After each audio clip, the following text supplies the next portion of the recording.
Hoy morirán en México asesinadas por los narcos unas 40 personas. La mayoría serán también narcos, pero caerán policías, puede que algún periodista, probablemente algún niño y, lo que es seguro, varios inocentes. Esa es la media que resulta de las cifras dadas esta semana por el fiscal general de México. En lo que vamos de año ya han muerto 7.200 personas, bastantes más del total de las asesinadas el año pasado. Además, el narco está dando saltos cualitativos. El lunes unos sicarios asesinaron a 17 adolescentes que estaban celebrando una fiesta de cumpleaños. Y para amedrentar al Estado, el narco ha empezado a colocar coches bomba. Estuvimos allí, analizando esa violencia desaforada. Esto es un retrato de Narcoméxico.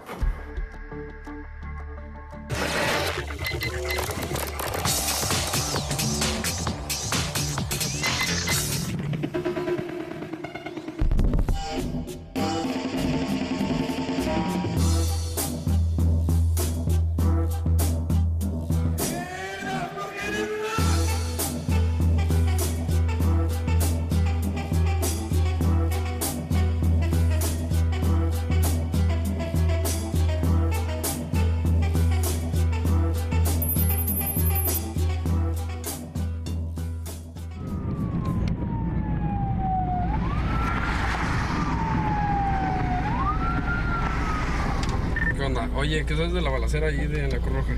Sí, es balacera, sigue la Tracatinga, están ahorita los balones.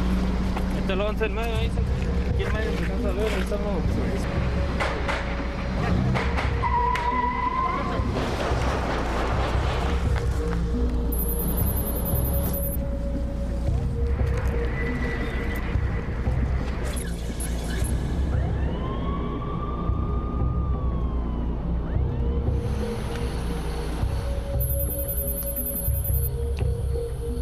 La prensa local asegura que no será el único. Están apareciendo una media de hasta 10 cadáveres diarios solo en la ciudad de Culiacán.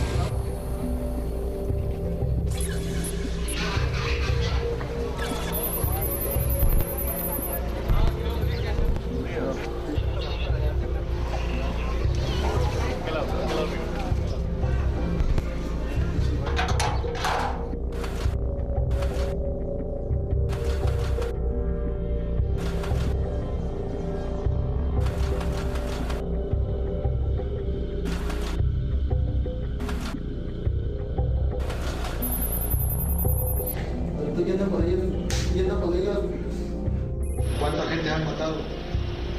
Aproximadamente, el tiempo que estuve aquí, 23 personas.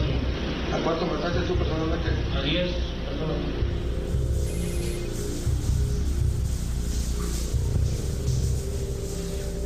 Pues aquí ya hay cuerpos. ¿Sí? Sí. Por eso te decía que sobre cámara.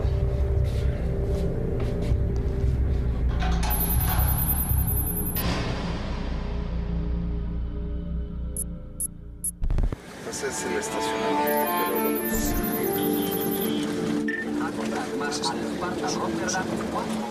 Cuando decidimos investigar en México las decapitaciones relacionadas con el narcotráfico, nunca imaginamos lo fácil que iba a ser llegar al corazón mismo de la violencia.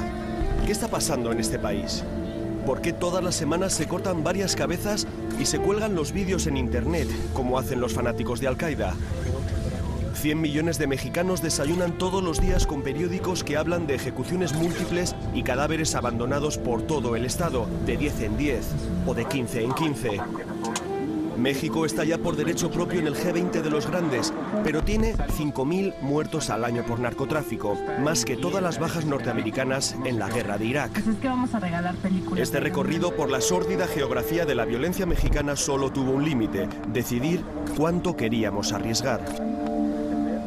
Amigo, gracias. Hasta luego. 6 y 10. Estamos en la situación en que aparecen 24 cadáveres aquí cerca de la Ciudad de México, o te aparecen 12 decapitados en la península de Yucatán. O sea, como que la gente quiere impactar y decir estamos presentes y tenemos toda la fuerza. Tiene que ver con no solamente el ejercicio de la violencia, sino con la espectacularización de la violencia como instrumento para generar temor en el adversario. Nos hemos ido acostumbrando a vivir mal, ¿no?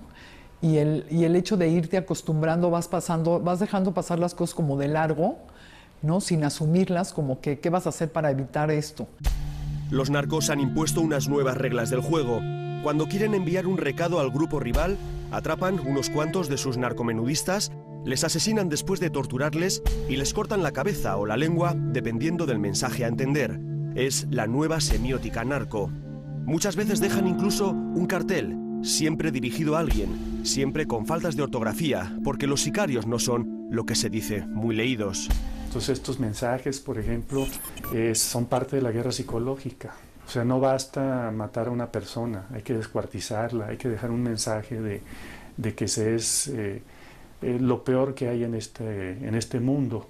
¿Y se da cuenta que con 5.000 muertos este año, el mandato del presidente puede acabar con 25.000 muertos? En el cual un buen número de esos son entre los propios miembros de la delincuencia organizada, lo cual es penoso porque un muerto es demasiado. 13 muertos al día. Las cifras son escandalosas y cada vez van a más. ¿Pero por qué? Básicamente por dos fenómenos. El primero, la impunidad y el poderío de los capos habían llegado a límites intolerables. Los narcos estaban a punto de telefonear directamente al presidente del gobierno y tutearle para negociar sus intereses.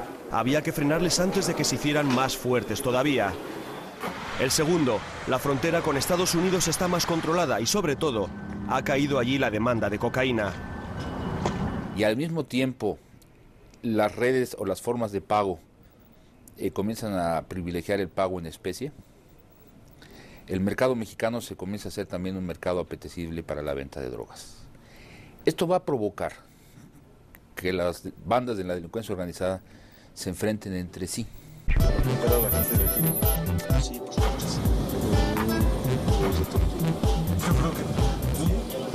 Entramos en una fábrica de delincuentes, o eso al menos dice el alcalde de México DF de estas calles de Tepito, conocido como el Barrio Bravo.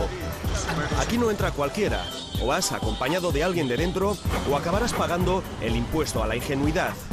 Es decir, te van a robar todo lo que lleves. Con esas cámaras tan valiosas no vale la pena. Si el propio presidente de los comerciantes decentes nos aconseja no entrar con las cámaras, es porque Tepito es todo un catálogo de infracciones penales. Aquí se trafica con todo. Este barrio es la mayor factoría de México de falsificaciones y copias pirata, pero además, todo el mundo sabe que entre estos más de 10.000 puestos de venta ambulante se puede comprar desde cocaína a lanzagranadas. Hay gente buena y hay gente malandrina, como aquí, como en España y como en todos lados.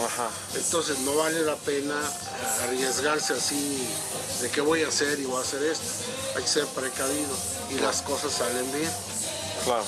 No se trata de esconder nada, se trata de verlo todo bien, pero con precaución, con cuidado. ¿Todos son honradamente aquí? Sí, no la mayoría, la verdad, pero sí sí es algo bueno, ¿no? Porque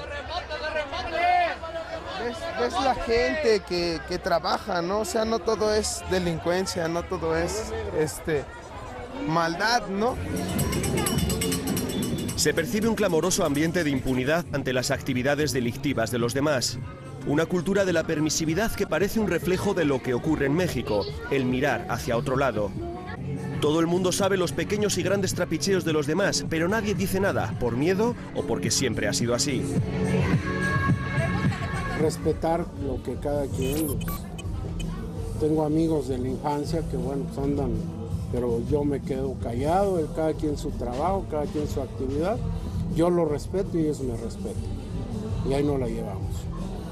Pero ya tratar de buscar otras cosas no es posible. Hay cierta ética de amistad o de la propia vida que nos debemos respetar. Esa cierta ética de la amistad o de la propia vida, el mirar para otro lado, el no meterse por si acaso, ha dejado a los malandrines, como dicen, demasiados espacios de poder, de presencia cotidiana. Se han acostumbrado a convivir con el tráfico de armas, el de drogas, el de blancas, el de inmigrantes, el de animales protegidos. Etiquetan a Tepito como el barrio de la grifa y de las almas perdidas. Sin embargo, pues es un barrio en el que se trabaja duro hasta que seas oscuro, de canto de gallo a canto de grillo. Es un barrio vivo, muy intenso. Alfonso Hernández lleva años intentando diluir el estigma de Tepito como barrio marginal y peligroso.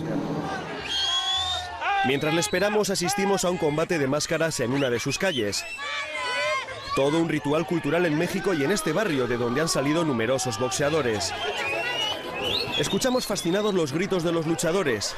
Arengan al público, sobre todo niños, llamándoles mugrosos. ¡Y arriba la Merced, mugrosos! O hijos de la gran chingada. Uno incluso brama que el barrio huele a marihuana. Decenas de críos les escupen y les insultan al grito de queremos sangre. Es curioso, este combate, el bueno contra el malo, el débil contra el fuerte, tan básico, tan ancestral, es un código común para cualquier persona en cualquier lugar. Solo que aquí, en Tepito, la gente quiere que gane el malo. Es un barrio muy intenso, eso sí, macabrón, con una sombra, pero en esta ciudad caótica un barrio sin sombra no infunde respeto. Y nosotros ya nos ganamos ese respeto. Hasta el propio pulidor social de Tepito, la persona encargada de mejorar la imagen del barrio, es incapaz de huir de una retórica bravucona. Nos lleva a la calle Peralvillo, la menos peligrosa de Tepito, para que veamos que no todos son tan malos. Peralvillo sale en el Quijote, lo cita Sancho Panza, nos dice orgulloso. Es cierto, dice Sancho a su señor, que tiene miedo de que una legión de diablos les agarre en Peralvillo, porque era un lugar, vaya, con las citas, lleno de asaltantes de caminos. Alfonso nos lleva a ver un mural que está fuera del circuito turístico del DF, un fresco que representa una especie de manifestación de almas, una procesión de todos aquellos que han muerto en los últimos años baleados por cuitas del narcotráfico. Le llaman el mural de los ausentes, pero como diría Sancho Panza, podríamos llamarlo la Legión de Diablos. Es un testimonio que los familiares de estas personas dejan para señalar que cayeron ajusticiados por el narcotráfico. Algunos fueron muertos por la policía, otros por ajustes de cuentas. Los malos elevados a categoría de héroes, delincuentes retratados como ejemplo para los más pequeños, vecinos que pasan y nos miran con recelo, como si estuviéramos profanando algo sagrado. Uno de ellos, con un largo, enseguida lo sabremos, historial carcelario, se acerca. ¿Cuál es su nombre? Necio, me dicen. Necio, con doble S. Mi nombre es Jerónimo, pero mi nombre, mi apodo es Nes y mi clave es 510. Entonces soy el clave. Sí. ¿Y eso? Así debemos estar organizados, si no, para abajo. No, que llegan y te confunden. Oye, nos mandó fulano de tal. No es cierto. A ver, ¿cómo le dicen? ¿Cómo lo conoces? ¿De dónde? Y si no lo conocen, te dicen, no, ¿sabes qué? ¿Organizados necio para qué? No, nos tenemos que organizar para no por lo mismo dar un mal paso. Necio 510 es un producto típico de Tepito. Se ha pasado media vida delinquiendo y la otra media en la cárcel. Ha robado, traficado y se calla al preguntarle si ha matado. Pero su mirada, esos ojos rojos de Grifa y Perico, es la de quien ya es incapaz de sentir compasión por nada o por nadie. ¿Conoces alguno? El que está arriba del señor es el robagallinas. En paz descanse, sí. A ese lo acribillaron en la colonia Doctores unos agentes, argumentando que estaba haciendo cosas malas, y no es cierto. Nada más lo acribillaron así por acribillarlo y ya le fueron y le pusieron la pistola en la mano. A mí me consta. Pero entonces, Necio, la gente que está aquí es gente que ha caído... Que sí, son ya ausentes. Son las familias de todos esos narcos, orgullosos de ellos en vida, los que pagan para que artistas locales dibujen sus rostros en las paredes. Necio solo sabe decirnos sus motes: el robagallinas, el roñas, el costroso, el mofles. Así son aquí los alias de los sicarios, nombres de guerra del menudeo de la droga que en Tepito suenan casi narcochic. Los narcos elevados a referencia cultural para los niños que todos los días pasan por aquí para ir al colegio. Todos aspirando a tener pronto un alias para ganar puntos en la jerarquía de las calles, deseando tener un apodo y una clave para empezar a ser alguien. Me ha sorprendido que dijeras que tu apodo era parte de nombre y parte de número. Sí, pues es una clave que todos debemos de tener. Y no debemos de confiar de esa clave a nadie más. Yo no tengo clave. No, pero tú eres otra persona. Cultura de la marginalidad. Vive rápido y muere joven, pero que nadie te dé órdenes. Filosofía narco que eleva el individualismo a paradigma existencial. Ellos creen en su derecho a hacer dinero, de la manera que sea. Cuando salimos de Tepito, cuando todavía estamos pensando en la noción de impunidad que permite mantener lleno de flores un mural dedicado a delincuentes, algo se estrella contra nuestra reflexión. Una foto, un mensaje, una publicidad desesperada. Veo el rostro de Silvia y me imagino cómo son las llamadas de extorsión. La Fiscalía nos entregó algunas grabaciones para que sepamos cómo suenan. ¿Quién habla? Ya sabes de qué se trata, ¿no? ¿Tú tienes a mi hijo? Bueno, claro. Eso está bien. ¿Me lo está cuidando bien? Claro, no le va a pasar nada. De acuerdo. ¿Podría hablar con él? ¿Me podrías dar ese auto? No, ahorita no. Vas a hablar en su momento. Bueno. Es con lo que te vas a la cama todas las noches, con lo que te despiertas todas las mañanas. Silvia lleva 15 meses secuestrada. Si está viva, tendrá ahora 19 años. Las autoridades apenas les han ayudado, por eso se decidieron a actuar solos. Si a los narcos se les deja tener murales, ¿por qué no colocar gigantescos carteles a la entrada de la ciudad? Ha habido muchísima gente que llama tratando de ayudar. Desafortunadamente también ha habido muchísima gente que habla tratando de sacar ventaja, de engañar. Entre esas llamadas es entre las que tenemos que buscar cuál es la que nos va a dar la pista para encontrar a Silvia. Hace tiempo que los secuestradores cortaron las comunicaciones.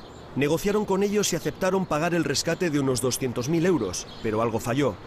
O se sintieron vigilados, o fueron detenidos por otro delito, o peor aún, se les murió Silvia.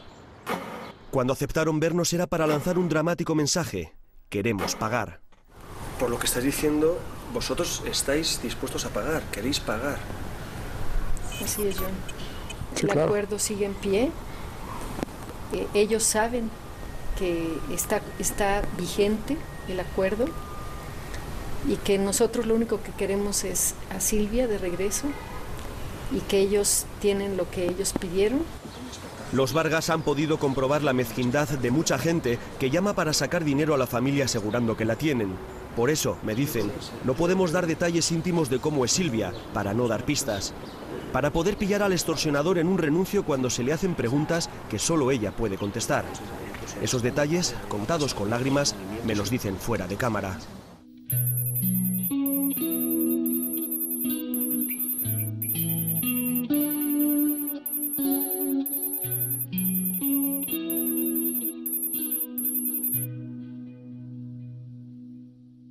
Si tú te pones a ver las personas que secuestraban hace 10 o 15 años, había un código, ¿no? No secuestrabas solamente hombres, no secuestrabas niños ni mujeres, no los dañabas porque era tu mercancía de cambio, ¿no?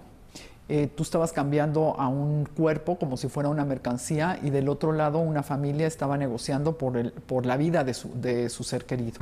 Mira, piensa lo que me vas a decir y la cantidad que me vas a ofrecer, porque si me ofreces una pendejada, simplemente no te voy a decir nada. Simplemente voy y mato a tu esposo. ¿Ustedes quieren más a su mendigo dinero? No, claro que no. ¿Quieres más a su mendigo dinero que a tu esposo? Más vale que los tenga. Yo voy a tratar de conseguir todo lo que pueda. María Elena Morera lidera una de las organizaciones sociales más beligerantes con la pasividad gubernamental. Nos da datos. En el 2007 hubo más de 800 secuestros en México, pero solo se condenó a una persona. La quiebra de confianza en la justicia es evidente. Estás bien pendejo, cabrón. A tu hijo le voy a cortar 2 dedos. Espera mi llamada mañana, cabrón. La industria del secuestro en declive en países como Colombia o Brasil está en auge en México, donde el 98% de los delitos quedan impunes. María Elena sabe de lo que habla porque ella tuvo que oír amenazas como esa cuando secuestraron a su marido. A Pedro no le cortaron 2 dedos, sino 4, y ahora colabora en impactantes campañas de concienciación social. Cuando me cortaron el tercero, me dio rabia. Y cuando me cortaron el cuarto, me llené de fuerza para exigirle a las autoridades que no mientan, que trabajen y salven a nuestra ciudad del miedo. Y si les tiembla la mano, detengan, les presto las mías. México, unido contra la delincuencia. Hay algunos que participan en un secuestro que ni siquiera lo ven con el daño que están haciendo, ¿no? Te digo uno, por ejemplo, el de mi esposo, la señora que lo cuidaba, a la hora que la detienen, ella dice, bueno, yo no le hice ningún daño, yo le daba de comer y le limpiaba los dedos. Cada vez que agarran una banda de secuestradores, siempre hay un policía, un militar, o un ex policía, o un ex militar, o varios. ¿Sí? Por eso, si ustedes ven mi CUIP, toda mi vida he sido policía. ¿Y a poco como policía? Este señor detenido tiene razón, toda su vida ha sido policía, incluso cuando decidió montar una banda de secuestradores y aprovechó su trabajo legal para encontrar víctimas adecuadas. Una de ellas, Hugo Wallace, el hijo de esta señora, la mujer más valiente que hemos conocido en México. Ellos me piden que para poder negociar con la organización les ponga yo un aviso, y qué macabros, en una esquela dándoles el pésame en un periódico de circulación nacional. O sea, cada vez que usted tenía que ponerse en contacto con ellos... Era a través del periódico. Una esquela como esta, de la familia Alarcón Zamora. Así es, la contraseña que ellos me dan es familia Alarcón Zamora. Entonces yo puse alrededor de 15 esquelas en total. La señora Wallace es conocida como la Madre Coraje. Nada más entrar en casa de esta, qué casualidad, profesora de ética y civismo, nos apabulla con fotos, datos, diagramas, PowerPoints y todo tipo de pruebas sobre el caso. Porque esta señora, ella sola, fue capaz de localizar a los 6 miembros de la banda que secuestró y asesinó a su hijo Hugo. El sistema de procuración de justicia está agotado, y está tan agotado que tuvo una madre que salir a hacer el trabajo de la policía. Creo que eso es la vergüenza de mi país. No exagera. Miranda se puso en marcha la misma noche del secuestro junto a familiares y amigos y le hizo el trabajo a la policía. Un contacto en la compañía de teléfonos le dio el listado de llamadas de su hijo. Otro contacto le localizó la antena que registró la última de esas llamadas.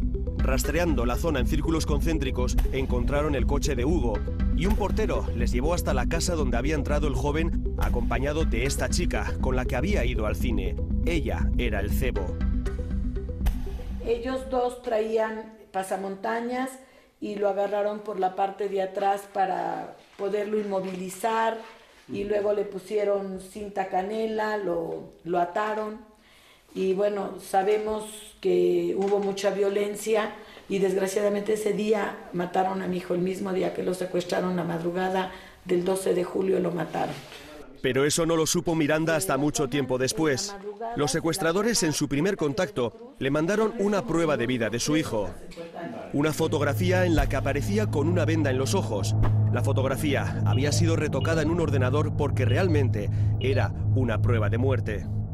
Empiezan a pelearse entre ellos que por qué habían escalado tanta violencia y que ya no iban a poder cobrar el rescate. Y Brenda Quevedo Cruz le dice que no se preocupe, que ella puede arreglar las fotografías para que no se den cuenta que mi hijo está muerto. Me lo cuenta mirando la foto de su hijo con tremenda pena contenida. Esta mujer es muy fuerte. Cuando tuvo los primeros nombres de los responsables, llenó el Distrito Federal de carteles enormes pidiendo información sobre ellos. Investigó todas las llamadas que recibió, incluidas las falsas. Yo me puse a disfrazarme, a arriesgarme a todo, sacó a mi hija del país con sus hijos para que no estén en el riesgo, y entonces había días enteros en los que yo no llegaba a dormir a mi casa, porque me quedaba en un taxi a vigilar o en una esquina, o me disfrazaba de algo y estaba ahí, vendía tarjetas en las esquinas para poder ver quién entraba y salía de las casas. Una llamada le llevó hasta la casa de César Freire, el ex policía. Hizo guardia con su hermano y cuando vio llegar al secuestrador, en un ataque de insensatez y desesperación, se tiró a por él. El momento en que yo lo veo cara a cara, él me saca un arma. Mi hermano se había quedado pagando el taxi en el que íbamos juntos. Cuando él se da cuenta que me está apuntando, él logra írsele a los pies, lo derriba, iba pasando una patrulla y gracias a eso fue que pudimos capturar literalmente mi hermano y yo el 26 de enero del 2006 al líder de esta organización criminal. Y estoy segura es que César Freire Morales. Miranda ya era muy conocida en México. Enseguida llegaron las televisiones. Mientras el detenido seguía clamando su inocencia. Yo no me dedico al secuestro, señor. A través La señora Wallace, con casi 60 años, con el miedo todavía reflejado en su rostro, intentaba asimilar lo que acababa de hacer. Pero yo tengo mucha fe en que ahora con esta persona detenida lleguemos y nos diga dónde está mi hijo secuestrado. Poco a poco el resto de la banda fue cayendo gracias a los anuncios. Todavía no han confesado dónde tiraron los restos de Hugo, así que Miranda Wallace sigue luchando. Le quedan al menos 2 cosas por hacer: encontrar lo que quede de su hijo y encontrar también a Jacobo Tagle-Tobin, el otro cabecilla de la banda que todavía está suelto. Su rostro sigue apareciéndose a los conductores en diferentes calles del Distrito Federal. He visto las 2 caras de la moneda del ser humano y ahora más que nunca estoy convencida que tenemos que hacer algo, porque en México el tejido social como tal está verdaderamente destruido. Cada vez hay más secuestros, más asesinatos, más violencia. Y este país tiene que revertir esta situación a través de empezar a imprimir una verdadera cultura de la legalidad que hoy por hoy en México sabemos que no existe. La ley en México es una recomendación, no pues un mandato. La gente no siente que haya quien la proteja. No solamente es la violencia misma, sino que el Estado por sí mismo se convierte en un factor de inseguridad al no significar un elemento de protección a la gente. Programamos para una idea que están aquí para verificar el carro. Condones, asesoría en salud, Una violencia que se ve reflejada en carteles y anuncios por las calles, que aparece cada mañana, sin faltar a su cita, en periódicos, revistas y televisiones. En contadores que indican el número de muertos del día y el acumulado del año. En portadas terribles de titulares extremos que parecen que solo buscan atraer lectores en una malentendida competencia. 7 ejecutados más parece vendernos sonriente este muñeco diabólico. Todavía no sabemos que unos días más tarde, en Tijuana, no solo veremos más de 7 ejecutados, veremos también varios decapitados. Poner cabezas en lugares públicos implica necesariamente que habrá cobertura de los medios de comunicación, cobertura no profesional, es decir, cobertura que no tiene límites para la exposición de la violencia. En consecuencia, los medios de comunicación por sí mismos garantizan funcionar como canal de información y diseminación de los hechos de violencia. Desde su Instituto para la Democracia y la Seguridad, este sociólogo lleva años denunciando la falta de ética de muchos medios de comunicación y la necesidad de un gran pacto mediático para definir cómo reflejar la información sobre la violencia. Cabezas cortadas en primer plano, cadáveres en portada, los propios mensajes que los narcos dejan en los asesinados, todo eso se puede ver en los periódicos. Publicidad gratuita regalada a los cárteles de la droga. Nos encontramos con periodistas que no tienen conciencia mínima de lo que provoca lo que están exponiendo. En un momento difícil como el que está pasando el país, no le puedes hacer propaganda a los delincuentes. Al narcotráfico le sale gratis, ¿no? Salir en las primeras planas y en los primeros planos de los noticiarios, ¿no? Entonces sí es un problema de la prensa que tendría que reflexionar, ¿no? Hacer un examen de conciencia y decir, bueno, ¿hasta dónde publico, hasta dónde no publico? Bien es cierto que, como dice Pepe Rebeles, hasta dónde publico y hasta dónde no publico, muchas veces, y hablando de narcotráfico, supone la diferencia entre estar vivo o estar muerto. 44 periodistas han sido asesinados desde el año 2000 y hay otros 8 desaparecidos, lo cual no deja a México en demasiado buen lugar. Si a un capo mafioso no le gusta una información, no envía una carta al director del periódico, ordena asesinarlo. Digamos que dictan censura los narcotraficantes. Y muchos periodistas han optado por decir, bueno, de esto ya no vamos a hablar. Rebeles, 40 años de periodista en México, lo tiene claro. No hay narcotráfico sin cobijo de la autoridad, sin la connivencia de políticos corruptos o policías a sueldo de las mafias, algo que en México tiene un nombre. ¿Qué es la narcopolítica? Bueno, para mí la narcopolítica es básicamente el personaje político que de alguna forma apoya al narcotráfico desde su posición de poder, o bien aquel político que recibe apoyo del narcotráfico para que el día de mañana el político le ofrezca el apoyo desde su posición de poder. Durante el 2008 han sido asesinados casi 500 policías de diferentes cuerpos. ¿Todos caídos en la lucha contra el narco? Sí y no. Algunos murieron en operativos o enfrentamientos, pero la mayoría fueron liquidados por no cumplir sus obligaciones de agentes corruptos. En pocos días, en Sinaloa, seremos testigos de cómo se resuelven las cuentas con los policías que no cumplen con los narcos o que no se venden a ellos. Una de las maneras tradicionales de operación de la delincuencia organizada es a través de la compra de conciencias de servidores públicos. Y una parte importante de esos servidores públicos, de esos policías que han muerto por haber estado en contubernio con la delincuencia organizada. Y han muerto o porque no les proporcionaron a tiempo la información de los operativos en su compra, o porque protegían a miembros de las bandas rivales, o también porque los querían quitar del camino. Pero también es cierto que un número importante de policías han sido muertos también por resistirse a la acción del crimen organizado. Lo reconoce la propia presidencia de gobierno en un informe al Senado. La mitad de la policía mexicana no es recomendable, es decir, es corrupta. Los cárteles son ya verdaderas corporaciones delictivas. Trabajan como grandes empresas del crimen organizándose en subdirecciones generales. La de robos, secuestros, extorsiones, asesinatos, por supuesto la del tráfico de drogas.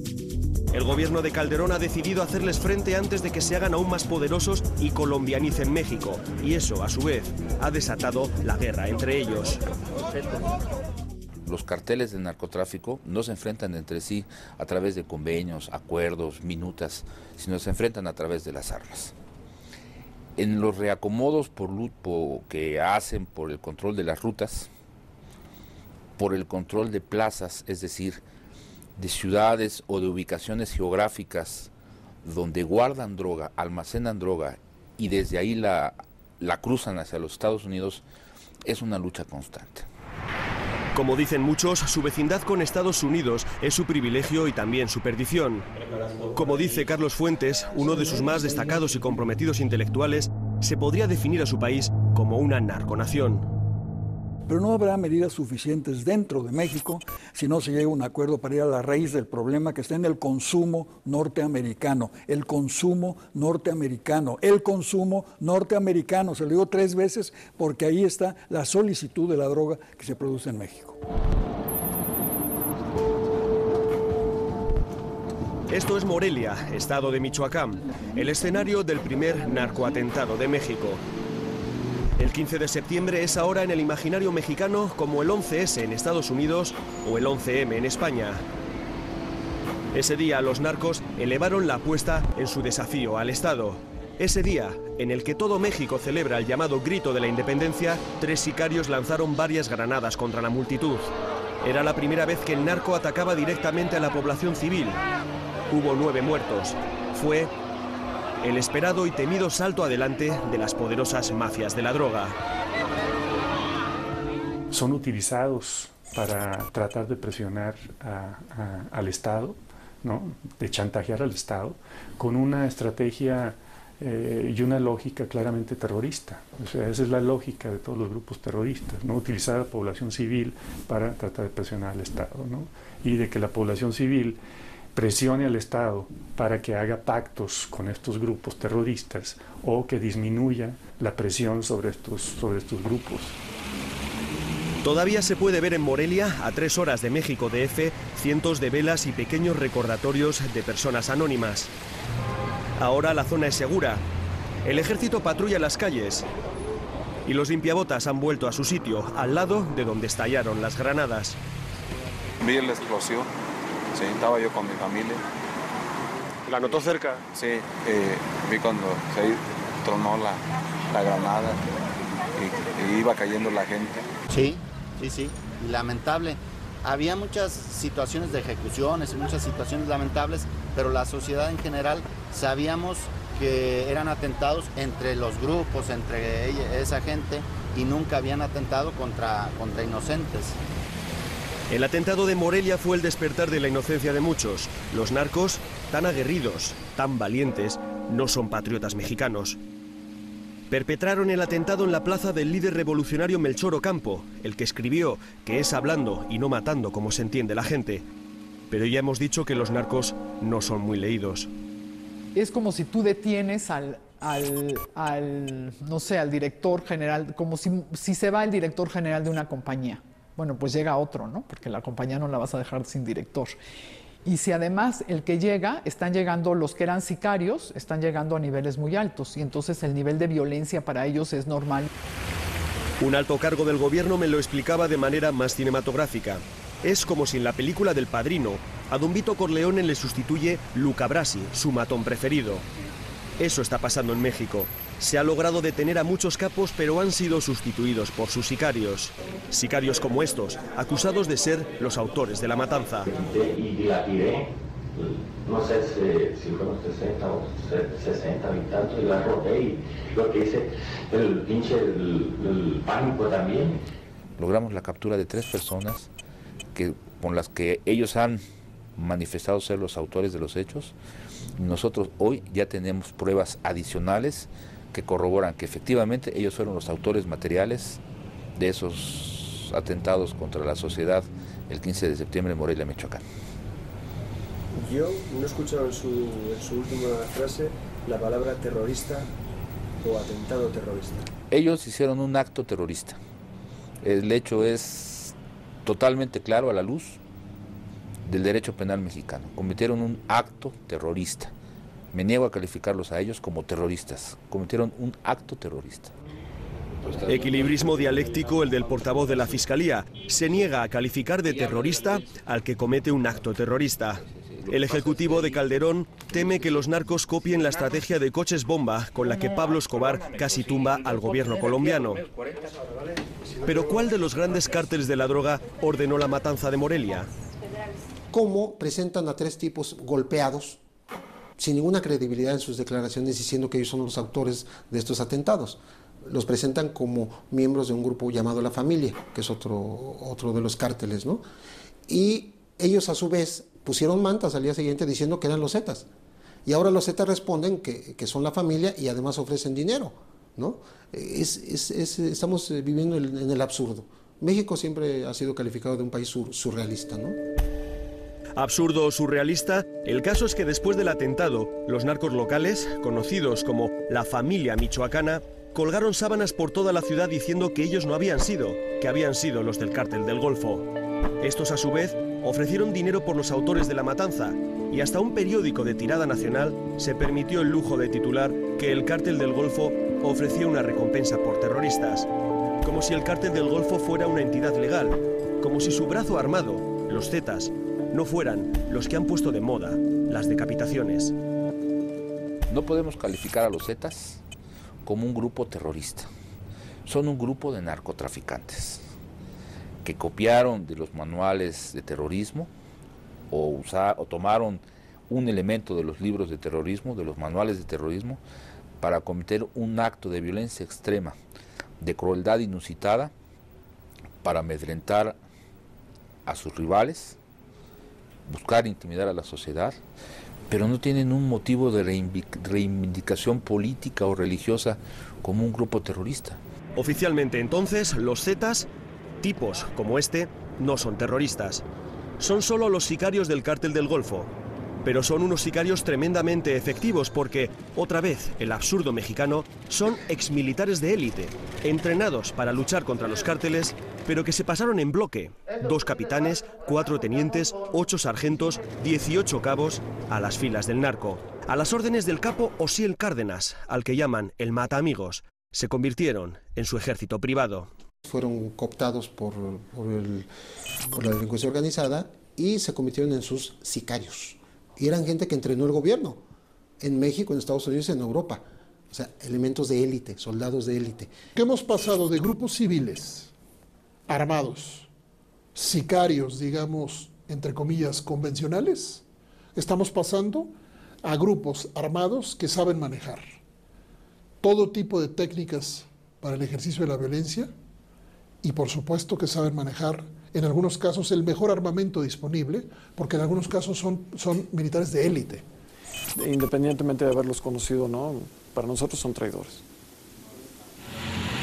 Los Zetas han llegado a ofrecer trabajo a exmilitares en carteles distribuidos por las ciudades. Solo había que llamar a un número y empezar a cobrar $5.000 semanales, más que lo que gana cualquier mercenario en Irak.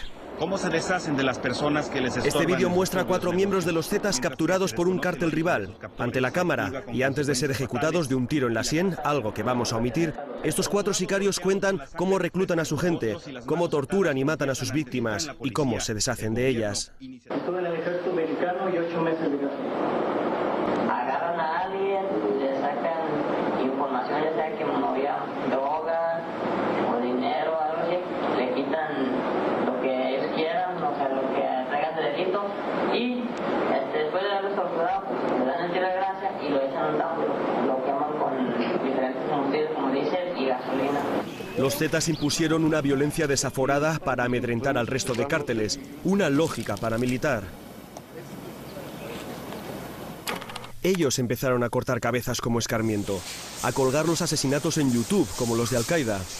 Hace unos meses decapitaron a 12 pequeños traficantes en Yucatán, 12 asesinatos casi rituales subidos a Internet, cuyas imágenes tratamos de evitarles, pero están ahí, en la red. Hasta una cabeza cortada protagoniza la última novela de Carlos Fuentes. Empezó el libro hace 3 años y su intuición le llevó a decapitar a uno de los personajes principales. Miro sin mirar. Tengo miedo de ser visto. No soy lo que se dice agradable de ver. Soy la cabeza cortada número 1000 en lo que va del año en México. O podría ser la de este Zeta, decapitado ante la cámara. O la de estos asesinos confesando antes de su ejecución. Qué olfato y qué visión la de Carlos Fuentes. ¿Cuánta gente han matado? Aproximadamente el tiempo que estuve aquí, 23 personas. ¿A cuánto mataste tú personalmente? A 10 personas. Son estrategias de manual de contrainsurgencia, si tú quieres. O sea, no están inventando estos grupos paramilitares del tráfico de drogas en México, no están inventando nada que no esté en los manuales de contrainsurgencia. Y tampoco están inventando nada que no esté en las películas de Hollywood. Aquí el límite se lo están poniendo ellos mismos con su imaginación. Y su imaginación parece no tener límites. Algunos de estos Zetas detenidos han llegado a reconocer que a veces queman a su víctima y mezclan las cenizas con tabaco y cocaína para, como dicen, fumarse al muerto. Mientras aspiran el humo, los sicarios recitan: tú no te has ido, ahora formas parte de nosotros. Todo un ritual de narcosatanismo. ¿Saben qué tenían en común los 12 decapitados de Yucatán, además de su terrible final? Que todos llevaban tatuada una imagen de la Santa Muerte. Muerte querida de mi corazón, no me desampares y dame protección. Y no dejes a mi enemigo un solo día tranquilo. Moléstalo a cada momento, inquiétalo, mortifícalo. Esta inquietante oración forma parte de las novenas que se le rezan a la Santa Muerte. Su sumo sacerdote, el hombre que levantó esa colosal estatua de la calavera, fue asesinado hace unos meses de 50 balazos. Si eso fue una buena o una santa muerte es algo que sus seguidores no son capaces de aclararnos. El caso es que delincuentes, narcotraficantes, políticos corruptos, son todos adoradores de la Santa Muerte, porque dicen que la Niña Blanca es la única santa que no juzga a nadie.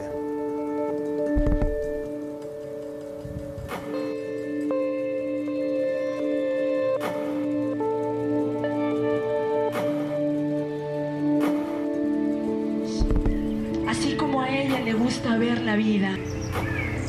En tu regazo divino, Madre de todos.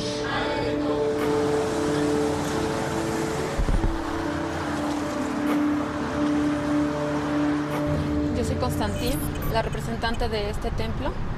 Es el templo mayor, el templo más grande de la Santa Muerte, edificado me imagino que en todo el mundo, porque no he escuchado hasta ahorita ningún otro. Originalmente fue construido por el padrino Endoque, quien hace 2 meses falleció. Hasta ahorita se desconoce por qué causas.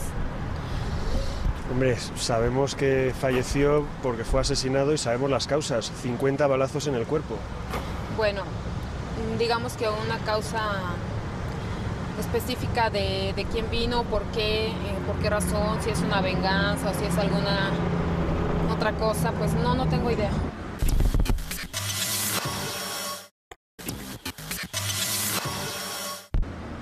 Los adoradores de la Santa Muerte viven en una especie de paradoja existencial, porque vivir amando a la muerte es una contradicción, a no ser que estés de su parte. Constantín es la nueva sacerdotisa del mayor templo levantado en México a este culto emergente. Es la viuda del anterior líder de esta secta e insiste en que ellos no le tienen miedo a la muerte. Bueno, le pedimos que nos ayude a morir de una manera sin dolor, sin temor y con fe. Eso es lo Algo que no le pasó a tu marido, el sumo sacerdote, que murió con 50 balazos. Eso no es una... Pero fue una forma de morir instantánea, que no tuvo que pasar días y días de dolor. La muerte rápida entendida como buena muerte, aunque no la desees. El templo de Ecatepec tiene una pequeña capilla donde todos los días acuden unos cuantos fieles a rezarle a la calavera.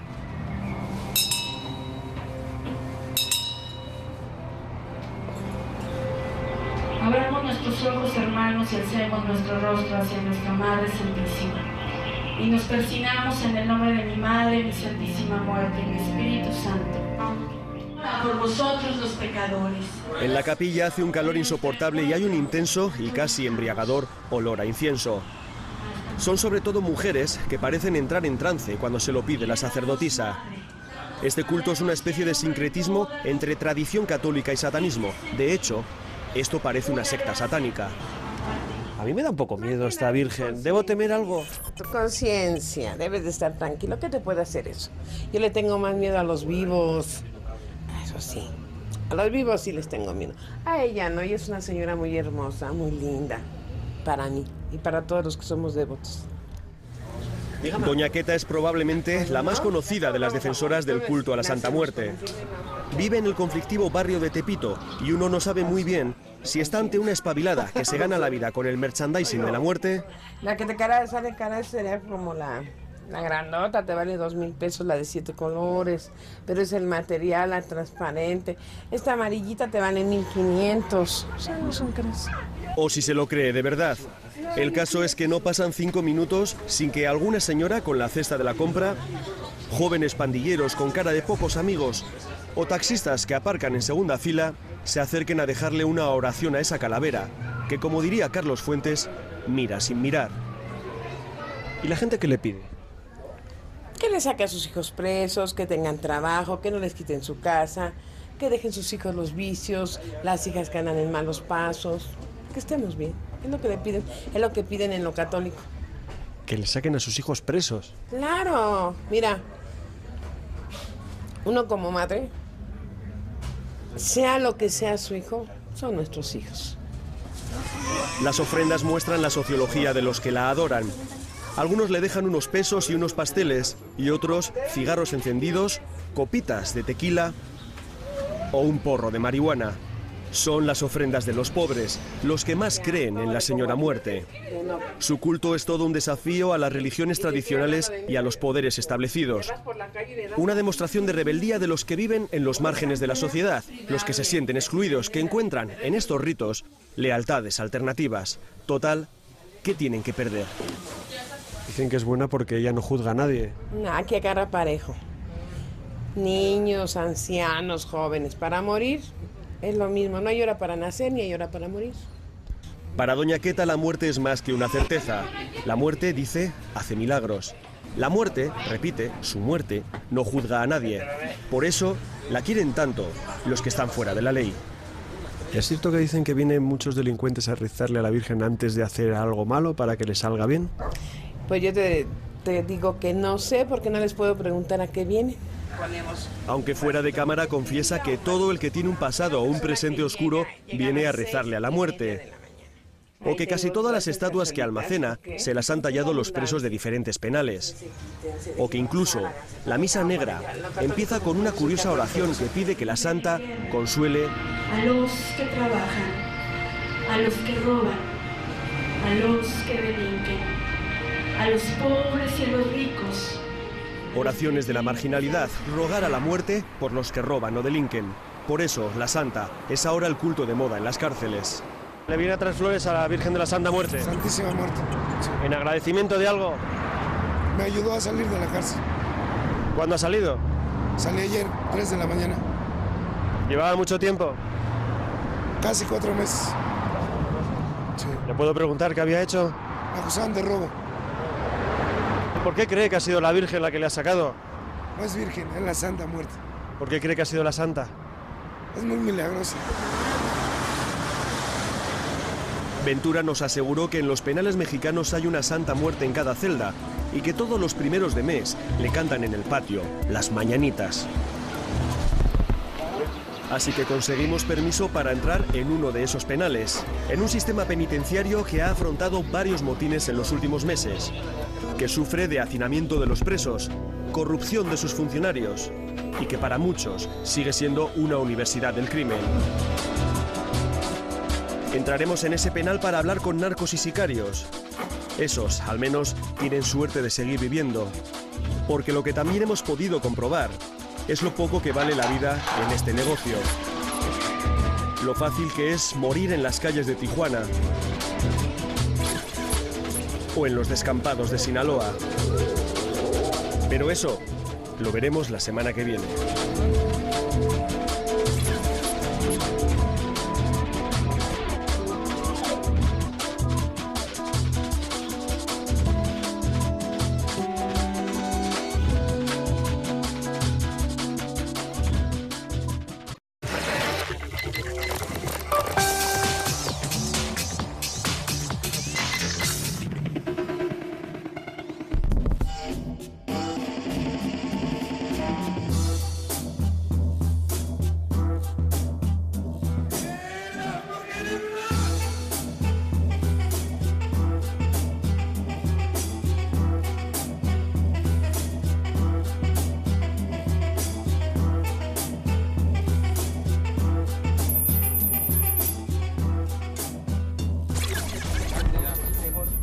Estamos en la situación en que aparecen 24 cadáveres.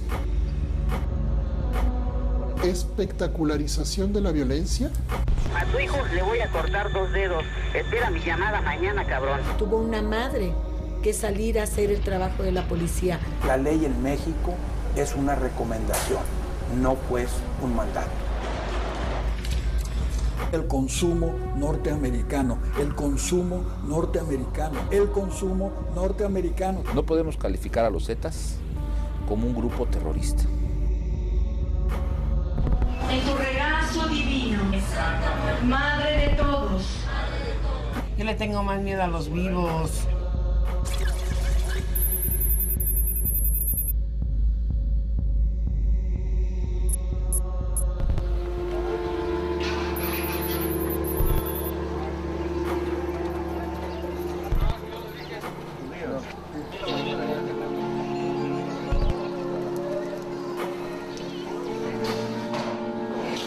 No son lugares muy seguros las cárceles en México.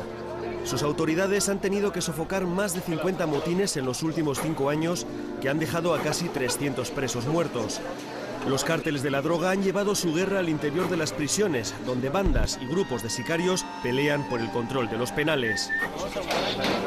Si a eso se le une un hacinamiento casi inhumano y una corrupción desorbitada entre los funcionarios, entrar en una de esas prisiones se convierte en un incierto viaje al patio trasero de la violencia en México. El día de hoy amanecimos con 6.645. Tenemos un excedente de 2.989 internos. Estamos hablando de sobrepoblación. Sí. ¿Y cómo se gestiona esa incomodidad para los presos? La población se va adecuando de acuerdo a los perfiles que tienen los internos. Hay 220.000 presos en México. La mitad de ellos son preventivos, sin sentencia, pero están mezclados con los condenados de larga duración, novatos con veteranos. Un maridaje que provoca que las cárceles sean conocidas como universidades del crimen. ¿Es tu primera vez? Sí. ¿Por qué estás aquí? Me involucran en un tiroteo. ¿Un tiroteo? En la colonia Santa Fe. ¿Tema de droga, narco? No, fue pandillerismo, según. ¿Eres pandillero? No, gracias a Dios no. O sea, él indicó que venía por un tiroteo y en realidad viene consignado por un robo calificado. La primera lección en estas universidades es la de parecer más duro que nadie, asumir delitos que no has hecho, ganarte una reputación, que te dé un estatus o te salve en las duchas. Lo raro es que él esté consignado, acusado de robo y cuando entra aquí diga que está acusado de algo peor, ¿no? Quieren sobresalir ante los demás y dicen que murieron en un tiroteo cuando ni siquiera saben usar un arma. Aquí, como dice el señor, su director viene por robo agravado y lesiones, ¿no? Entonces, ¿qué dicen los demás? No, pues yo traí una pistola, me agarré con los policías y maté a tal o irí tal, y no es mentira. Aparte, ese chamaco ya es más canero que nada. Canero aquí ya lo llamamos que entran y salen de la cárcel. Pedraza es el jefe de seguridad del reclusorio sur de la capital. Pedraza no usa el lenguaje refinado del director, llama a las cosas como son, porque se pasa el día en el patio del penal, captando chivatos para que le mantengan informado, evaluando los riesgos de que le monten un motín. Supongo que después de tanto tiempo trabajando de seguridad uno desarrolla cierto sexto sentido para detectar este tipo de cosas, ¿no? En la forma de expresarse nada más se da uno cuenta cuando es el lenguaje canero que usan, o el lenguaje que usan entre ellos como delincuentes. Pedraza dice convencido que los presos son como perros, que huelen el miedo. Por eso, aunque dice que él es buena persona, les tiene que hacer saber, y me mira a los ojos, que puede ser un hijo de puta. Sus hombres van apartando de manera más o menos violenta a todos los reclusos que nos encontramos en nuestro recorrido, por nuestra seguridad, afirman, aunque lo que quieren es impedir que aprovechen la cámara de 4 para quejarse. ¿Cuántos viven aquí?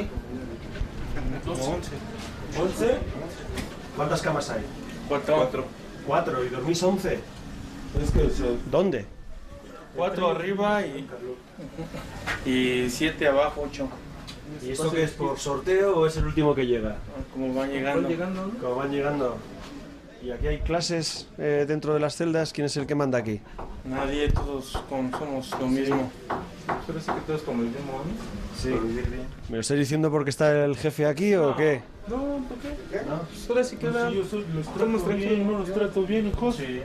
Todos están en la visita. Aunque huele a humedad y excrementos, los dos presos repiten sonriendo que están bien. La presencia de Pedraza impone. Cuando salimos, me doy la vuelta fingiendo que me he olvidado apuntar sus nombres. Les vuelvo a insistir a solas que no me creo que estén bien, durmiendo en el suelo. Es lo que hay, murmullan ya sin sonreír. En la cárcel cualquier sitio es bueno para matar el tiempo. La visita programada por el director no incluye ni celdas de castigo ni presos peligrosos. Otra vez nuestra seguridad. Nos llevan a un taller donde los presos hacen pequeños trabajos artísticos que luego venden. Para cambiar mi forma de drogarme y cambiar mis actitudes y mi persona, sí. Los funcionarios solo dejan hablar a los reclusos más preparados. Se trata de dar buena imagen, de enmascarar que el 80% de estos presos no conocerán siquiera de vista al juez que les condene. Que este sistema no consigue rehabilitar a los reos, sino hibernarlos durante su condena hasta que salgan a delinquir. Aquí no pones dónde ir, ¿no? Muy bien, ¿qué tal? ¿Llevas mucho tiempo aquí? 2 años. 2 añitos. ¿Y te queda mucho? ¿Y te queda mucho? Lo doble. ¿Lo doble? De lo que llevo. Oye, ¿por qué estás? ¿Se puede decir? Años por la salud. Me culpan de un estéreo de un automóvil, pero pues en verdad yo no lo hice, ¿no? ¿Estabas tan fuerte cuando entraste o te has puesto así de fuerte aquí? Bueno, aquí mato el tiempo, ¿no? Me distraigo de... Okay. Trabaja y estudia y 2 por 1 te lo tramitamos. Sí. ¿Qué? ¿Te vas a poner a estudiar? Sí, ¿no? Hay que echarle ganas. Las estadísticas dicen que solo el 10% de los presos asisten a talleres ocupacionales, que el resto acaba siendo parte o víctima de cualquiera de las numerosas mafias carcelarias. Aquí dentro la droga llega tan fácil como ahí fuera, y todo por la corrupción de los custodios. Las flexiones de Leonardo ante la cámara dejan ver sus numerosos tatuajes, entre ellos, en su ombligo, el que ya es un icono carcelario para muchos, la Santa Muerte.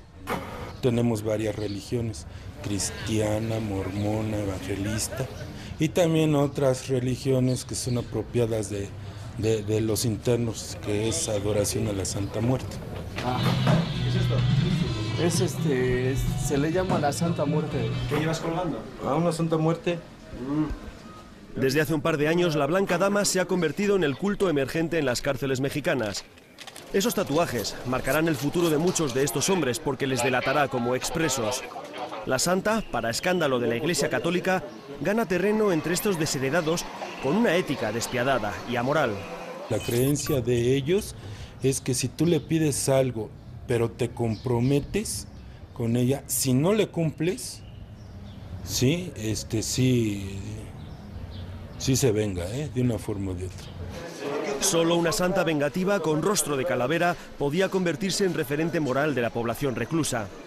La falta de piedad es casi una regla de supervivencia entre estos muros, por eso la quieren y por eso la temen. Pedraza le pide a un preso que se peina con un poco de saliva que nos hable de la flaca. ¿Y esto qué es? Este es un estandarte de la Santísima Muerte. Muchos de nosotros pues la adoramos, ¿no? ¿Por qué? Es porque pues es muy bendita, ¿no? Entre nosotros, ¿no? Nos concede muchos milagros. ¿Milagros? ¿Qué clase de milagros? Clase de milagros, pues peticiones que uno le pide, ¿no? Cosas que uno pide, ¿no? O sea, el decir, pues, yo te doy a cambio esto y tú concédeme esto, ¿no? ¿Y si no se cumple con ella? Pues es muy celosa, ¿no? Ella es muy celosa. Pues por eso que uno tiene que estarle poniendo flores, estarle poniendo su agua, su comida, a veces su vino, pero aquí no lo hay, ¿no? Su dinero. Su cigarrito. Su cigarro. Cuenta Daniel que cada 1 de mes los presos salen al patio a cantarle las mañanitas. Cuenta que es emocionante ver a todos estos presos llorando ante la calavera mientras le dicen aquello de qué linda está la mañana en que vengo a saludarte. Daniel, como todos, cuenta lo que quiere. Por daños contra la salud. ¿Drogas? Drogas. No. ¿Menudeo? Menudeo. Ay, ¿quién te mandaría? No, pues me agarraron, estaba yo comprando en el punto, como así se le dice, y llegó un operativo. Y me agarraron como el que vendía, pero yo no vendo. Juan, aquí todos decís que no habéis hecho nada, ¿eh? Pues no.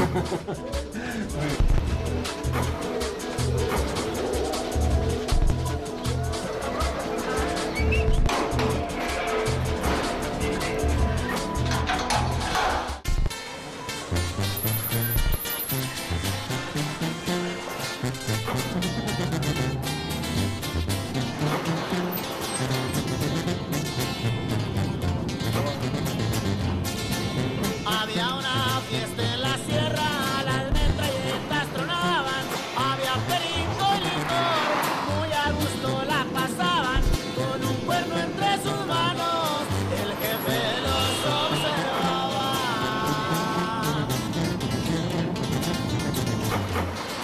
Igual que en las cárceles todos dicen que no han hecho nada, en Culiacán, la capital del estado de Sinaloa, parece que no pasa nada, pero pasa todo. ¿Os habéis acostumbrado a convivir, digamos, con la presencia permanente del narco en la ciudad? Aquí es muy normal en Sinaloa, sobre todo aquí en Culiacán. Los días son de hoy. Dicen que esta región es el granero de México, que de aquí salen los mejores tomates y las mejores verduras del país.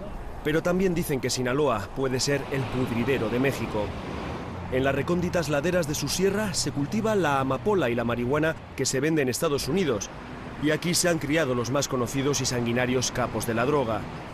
Su presencia social es abrumadora y su modo de vida, lo que llaman la narcocultura, ha dejado su impronta en cualquier esquina de Culiacán.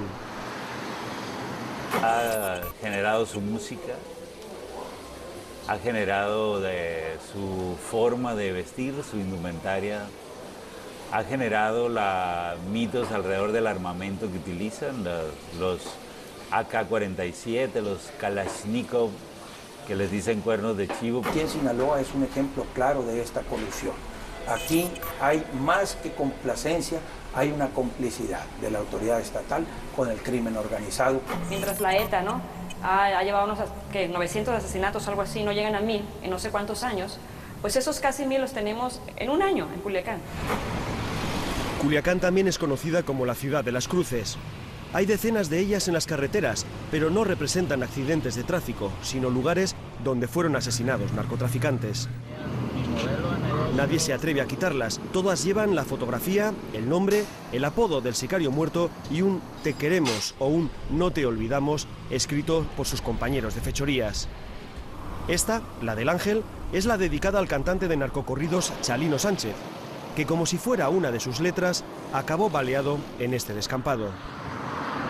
Era un cantante que pues estaba muy relacionado con el mundo de los narcos y hizo amigos y enemigos. Y él no podía venir acá porque estaba amenazado de muerte. Pero sin embargo, imbuido por el éxito como cantante vino, dio su recital, su concierto, lo esperaron a la salida, lo llevaron a un predio sembrado y entonces la gente cuenta que el sicario le dice: compa, ¿cómo me cuesta matarte? Me pesa muchísimo matarte. Y que lo mata. Leyendas de narco que alimentan toda una forma de ver y vivir la vida. Hay una especie de ley del silencio, de anestesia de la conciencia social en Culiacán. Nadie denuncia la apropiación del narco de los espacios públicos. En la calle Juárez, por ejemplo, hay más de 50 casas de cambio, solo de dólar a pesos, porque el dólar es la moneda del negocio de la droga. Estos lavaderos llegan a cambiar hasta 10 millones de dólares en un solo día. Todo el mundo lo sabe. Todo el mundo sabe que no es normal que haya 12 casinos en la ciudad, o que el concesionario local de coches Hammer sea el más rentable del mundo.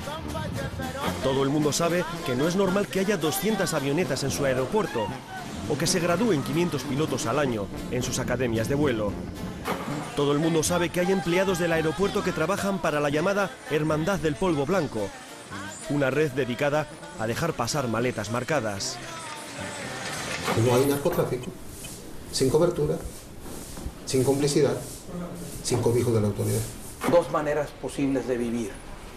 Tú puedes tener una sociedad crecida y una AMPA replegada, o bien una AMPA crecida y una sociedad replegada. Y hoy por hoy lo que tú percibes en Sinaloa es que es la sociedad la que está levantando las bardas de su casa, es la sociedad la que está levantando las bardas de los fraccionamientos, es la sociedad la que se ha tenido que meter a su casa, y el que ha tomado la calle precisamente es el crimen organizado. Cuando es ahí la que tienes que... Manuel Cloutier lleva años desgañitándose contra los políticos y mandos policiales que trabajan para el narco. Su periódico mantiene una cruzada de limpieza ética que a veces choca directamente contra las amenazas de los propios capos. Enfrente del noroeste se puede ver una pancarta en la que se califica de campeón olímpico en asesinatos al gobernador local, aunque la cifra, nos dicen, está muy desactualizada. El narcotráfico ya es un outlaw. El narcotraficante ya es alguien fuera de la ley, mientras que el narcopolítico todavía se disfraza. Quizás en España no suenen de nada nombres como el Chapo Guzmán, el Mayo Zambada, los Carrillo Fuentes, pero aquí esos nombres infunden mucho respeto. Son los capos. Manejan millones de dólares, compran voluntades. Sus batallones de sicarios se enfrentan al ejército con su misma potencia de fuego. Cualquier taxista, cualquier muchacho en bici puede ser uno de sus halcones, de sus informantes. Cuentan que cuando uno de estos capos acude a un restaurante, sus matones cierran el local, retiran los móviles a todos los clientes, impiden que nadie salga hasta que no se vaya el jefe, y cuentan que los camareros se dan puñetazos por conseguir propinas de $500. Fíjate en los jóvenes, por ejemplo, cómo se visten, y muchos han adquirido la cultura de los narcos para vestirse con bota de pitón, con hebillas enormes, con cadenas, ¿no? Y no quiere decir que todos los muchachos sean narcos. Sin embargo, sí están adquiriendo como una cultura de quererse parecer a ellos porque es como el símbolo y el líder, ¿no? Es el que han puesto como que tiene dinero, mujeres, casas. La cultura narco se ha filtrado poco a poco en la sociedad sinaloense. Su estética de sombrero cowboy y botas de punta de piel de avestruz es para muchos todo un código de pertenencia a una hermandad delictiva. Es la narcoestética. Aquí no hay gente mala. Si usted no hace nada, no va a hacer nada. El narco lo contamina todo. Esas 5 letras se han convertido en el prefijo más usado de México. Se habla de narcocultura, narcomúsica, narcoestética, narcoplata, narco, hasta de narcoarquitectura, que define un estilo ampuloso y casi kitsch que se puede ver en numerosas mansiones de la colonia Chapultepec. Cúpulas, ojos de buey, torreones. El Ministerio de Defensa exhibe en el llamado Museo de Enervantes algunos de los trofeos encontrados en esas viviendas. Armas automáticas con incrustaciones, pistolas bañadas en oro, revólveres con esmeraldas. Cuando se le hizo el peritaje, el joyero solamente nos pudo determinar que efectivamente estaba cubierta de oro y que efectivamente eran diamantes, pero no la avaló. El museo recrea en cera al típico narco de la sierra cuidando de su plantación de opio. En una vitrina están algunos de los llamados narcorrecados que se han encontrado los soldados en esos campamentos. Cuando tratan de amenazarnos o cuando tratan de sobornarnos. Si cortan la planta no salen vivos de aquí, del cerco. Les aconsejo que se vayan. Esto lo dejan... Esto lo dejan de ese modo o nos los hacen saber de otra manera. Nunca se desprecia una amenaza en Sinaloa. Aquí siempre se cumple, por obligación o por orgullo. La guerra por controlar esta plaza ha causado ya centenares de bajas. 5 muertos diarios que aparecen de todas las maneras imaginables. Una artista local, Rosa María Robles, montó una exposición a la que llamó Navajas. Los visitantes entraban pisando unas alfombras manchadas de sangre. Era sangre real. Eran mantas que habían cobijado cadáveres. Esta pieza titulada Alfombra Roja, que hace una alusión a estas alfombras rojas que se ponen en los eventos, ¿no? Con esa banalidad y ese glamour con el que se vive ahora. Y quise plantear que nuestra alfombra roja en Sinaloa y en México es esta, la de la sangre de nuestros muertos, la de la sangre de la impunidad. Las fuerzas vivas de la sociedad se escandalizaron. La Fiscalía retiró las mantas alegando que eran pruebas judiciales, aunque no quiso investigar su propia incompetencia. Rosa decidió entonces sustituir las mantas por esta serie de terribles fotografías, muertos aparecidos en Sinaloa los meses antes. Lo paradójico, lo dramático, es que estas fotografías sí fueron permitidas, porque ya no daban tanto asco. Yo no estoy dando ninguna mala imagen de México. Yo creo que tenemos una situación que es triste y que a mí me avergüenza tener no tenemos la capacidad de resolver este problema del narcotráfico tan fuerte, pero sobre todo de la impunidad, porque Navajas se está hablando no solo de la violencia, habla de los aspectos decadentes que hemos llegado como sociedad. Decadencias que las funerarias establezcan locas carreras para llegar primero a una balacera y recoger al muerto, porque si toca un narco conocido, toca el mejor funeral, el ataúd más caro y la tumba con los mármoles más exagerados.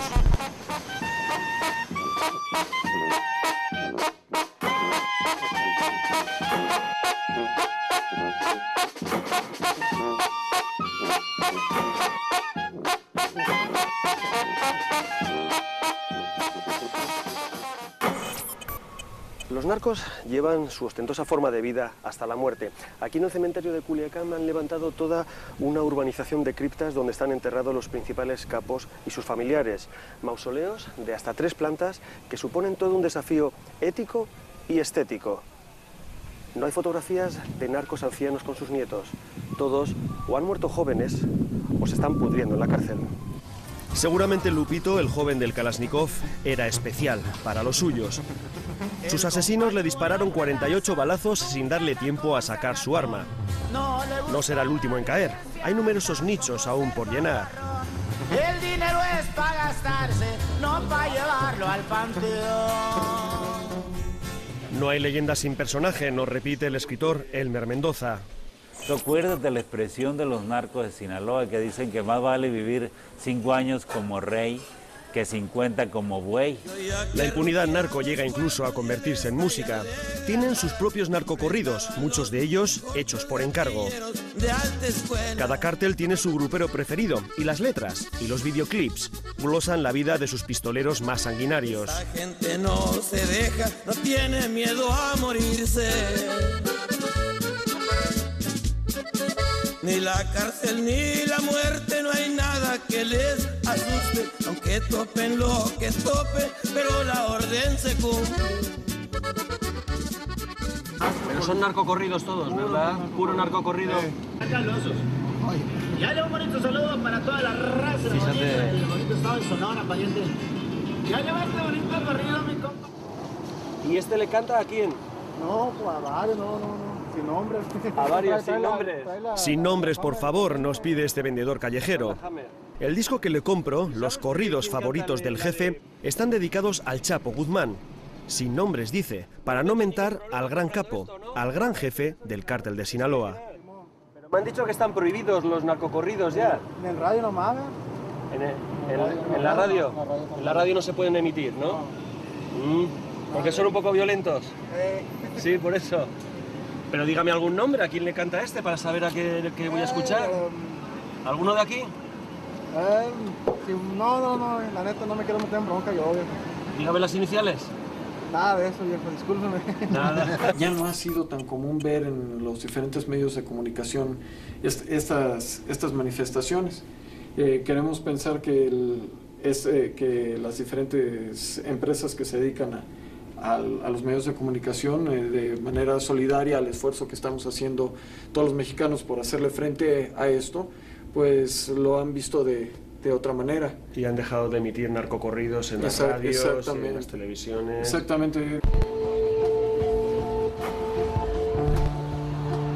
Oficialmente los narcos tienen también un santo al que rezarle. Se llama Jesús Malverde, un bandolero de principios del siglo XX al que se le atribuyen varios milagros después de muerto. Malverde tiene una capilla, levantada en el centro de Culiacán, justo enfrente del edificio de Gobernación. ¿Es el santo de los narcos? No. Ayuda, como te vuelvo a decir, ayuda a toda la gente, pobre, rica, de todo. Porque aquí viene gente pobre, rica, de todo. Buena y mala. De todo. Pero te voy a decir una cosa, que aquí, tú entras, vamos a poner, tú entras, yo no te pregunto, ¿vienes a pagar tu manda o qué te concedió o esto? Tú vienes, te hincas, le pides. Dicen que vienen muchas bandas aquí a tocarle al santo cuando alguien ha conseguido hacer llegar un alijo de cocaína a Estados Unidos. No, pues eso no te puedo decir porque nunca me he fijado. Doña Tere dice que nunca se ha fijado, pero durante años, bandas de mariachis pagadas por narcos venían a cantarle a Malverde cada vez que alijaban un cargamento en los Estados Unidos. Hace muchísimo calor en la capilla. Apenas quedan huecos por colocar ofrendas, exvotos o agradecimientos. Se repiten nombres como los Beltrán, los Gallardo o los Caro, familias de la aristocracia de la droga. Hay muchísimas fotos de los llamados Narco Juniors, las segundas generaciones. Hay carteles que agradecen el viaje de ida y el viaje de vuelta, es decir, el contrabando en la frontera sin contratiempos, y hay hasta un ataúd. Le puedes quitar la fama al santo, porque te sigue haciendo milagros, y él te castiga. ¿Sí? ¿Me va a castigar a mí por haber dicho que es el santo de los narcos? No, porque él lo toma como si nada. Como cuando una persona habla de ti, no le haces caso. Dicen que las ofrendas que le hacen todas para que funcionen y surta efecto el milagro tienen que ser ofrendas robadas. No, no es cierto. La gran industria de la imaginería de Malverde da mucho dinero. Se ha convertido en un icono del mundo narco. Y dado que todo mito necesita una imagen, en los años 50 decidieron ponerle cara y copiaron el rostro de un conocido galán del momento, Jorge Negrete. Así que el santo narco tiene bigote recortado y aires de mariachi trasnochado. A Malverde solo se le atribuye una frase: no es lo mismo ley que justicia, algo que los narcos creen a rajatabla. A doña Tere le caigo simpático. Le gusta mi acento, dice, y me regala una pulsera protectora del santo. En nombre de Johnny, Ani Malverde, ayúdalo y protégelo. Cúbrelo, Señor, con tu bendito cuerpo por donde quiera que él camina. Señor, si él tiene enemigo, mi Señor, bórrale ese camino de esos enemigos. A esos enemigos, Señor, ponle la oscuridad, a él ponle la luz. Protege a su madre, a su padre, a sus hermanos, sus compañeros de trabajo, mi Padre Santísimo. Protegido por el santo Malverde, entonces, me acerco a unos tipos que han entrado a rezarle.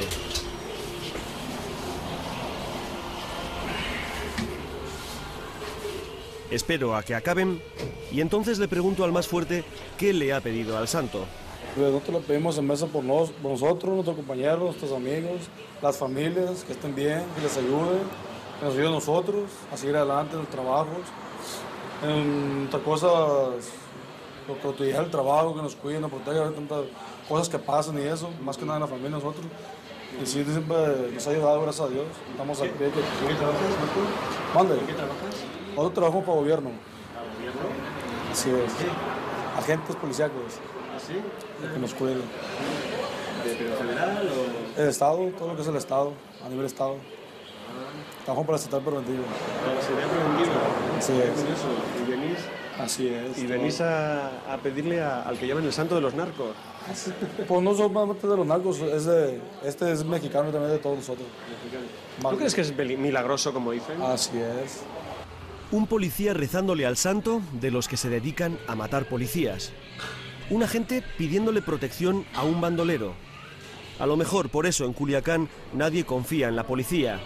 Muchos creen que están comprados por los narcos, que son sus ojos y hasta sus brazos ejecutores.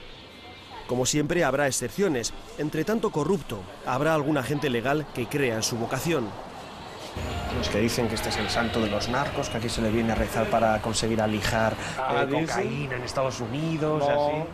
Bueno, pues cada quien su idea, ¿verdad? Su ideología, cada quien su pensamiento de las personas. Al salir de la capilla del santo de los narcos me fijo en esos dos policías. En lo fácil que es para los narcos corromper a cualquiera. En lo difícil que es distinguir al corrupto del honrado. Conocimos a uno. Su nombre, Luis Román Jiménez.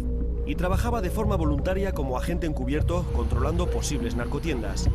Le conocí el día que estaba de paisano en una cafetería de las afueras, en la que se acababa de producir un asesinato. Solo son las 9 de la noche. Es el primer cadáver que ha aparecido. Un policía municipal de paisano asesinado sin media palabra por dos asaltantes mientras cenaba en este restaurante de comida rápida.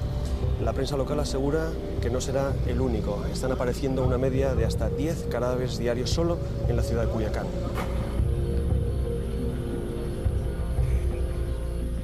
Seguramente no va a ser el último muerto de esta noche. Pues parece que no. Por lo regular siempre en las noches cuando se presenta más violencia. Estamos preparados para esto. Esto es el pan de cada día aquí. Esperemos que no, pero pues así es esto, ¿no? Todos los días pasa. El cordón policial no impide a la prensa hacer su trabajo. Es más, en una actitud casi morbosa, se lo facilita para que todos tengan la foto. Les da igual la dignidad del cadáver o los sentimientos de su familia. Qué empeño el de la policía científica en colocar al muerto un obvio cartel que dice cadáver. Qué imagen tan sobrecogedora la de ese hombre muerto junto a las fotos de la gatita Mari y el cachorro Simba.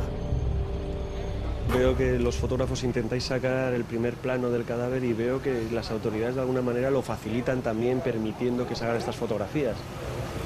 Pues es la cultura que se tiene aquí, ¿no? Del amarillismo.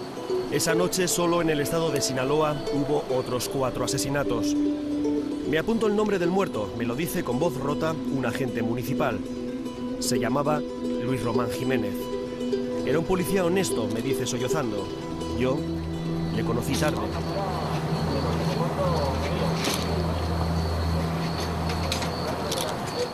Welcome to Tijuana, tequila, sexo, marihuana. Welcome to Tijuana, con el coyote no hay aduana. Bienvenida a Tijuana. Como dice la canción, Welcome to Tijuana. Bienvenidos a la ciudad de los 10 muertos diarios. A las calles del narcomenudeo y las decapitaciones. A la gran frontera de los sobresaltos donde las sirenas ponen música a la ciudad y la gente se sienta en los restaurantes mirando hacia la puerta por si acaso. La lucha por la hegemonía entre los clanes narcos tiene en Tijuana su plaza más salvaje. Se están apoderando de las calles, de los límites de su territorio para poder llevar a cabo sus actividades ilícitas. Cada vez los hechos son más violentos. Pudiéramos hablar que la edad aparente de los ejecutores cada vez es más joven.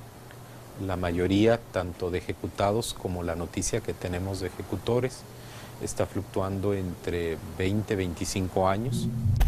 Un día aparecen 3 jóvenes disueltos en ácido.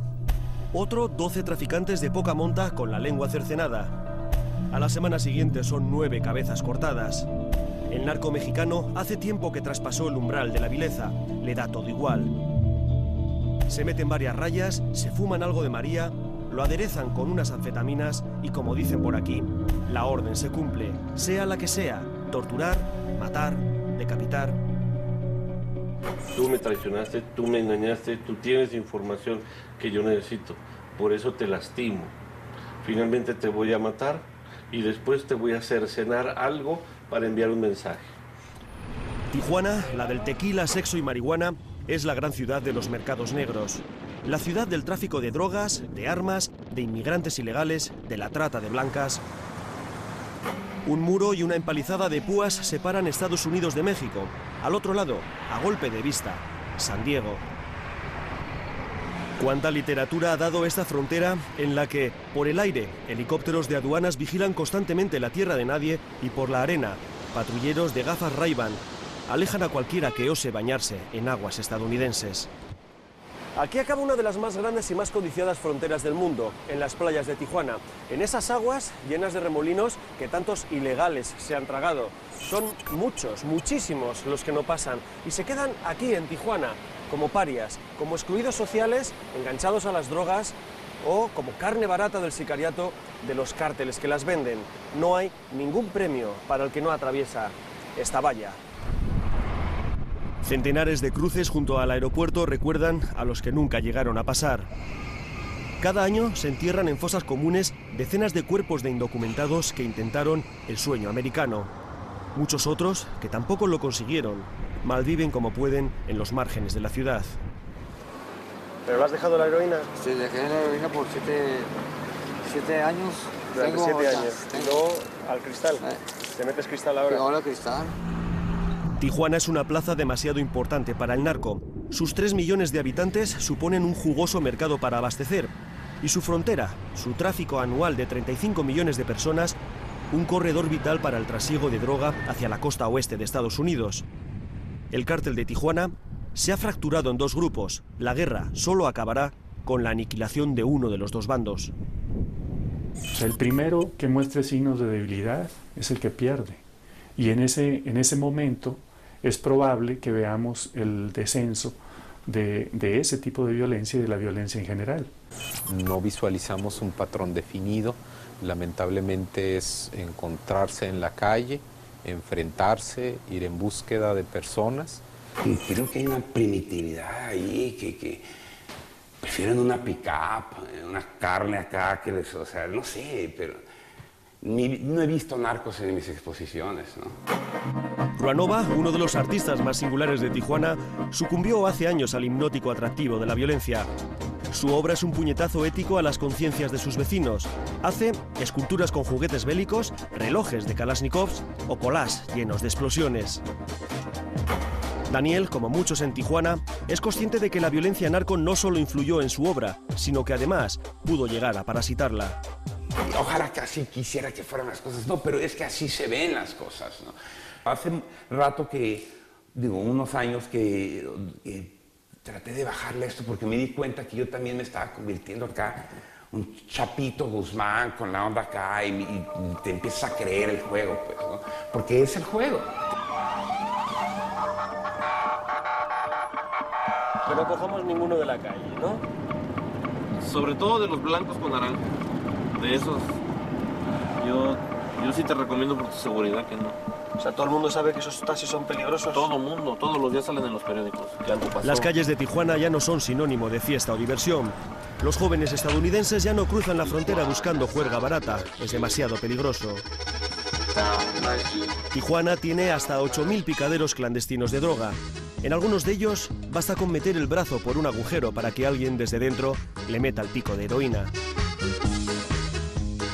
Salir por la noche en Tijuana, estos días de venganzas, es como jugar a los sobresaltos. Tomamos una cerveza con un amigo periodista. No hemos acabado la consumición cuando le suena el teléfono. Es un 1201, un muerto en jerga policial.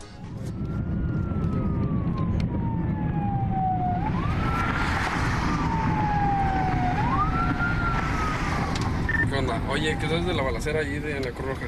Sí, es balacera, sigue la tracatinga, están ahorita los balazos, pero es el ejército el que está y no ha pedido apoyo a la ministerial. Jesús es el ejército. Ok, sale. Ok, gracias, Prisma. Me voy a ir acercando por ahí con nuestros amigos. Sale, gracias. Dile... Igual como en Tijuana. Ya sé, ok.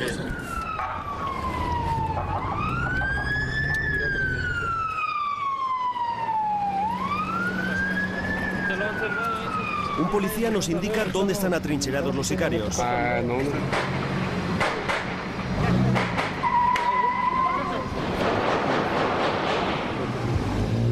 Fuego cruzado, armas de grueso calibre, gritos, pánico.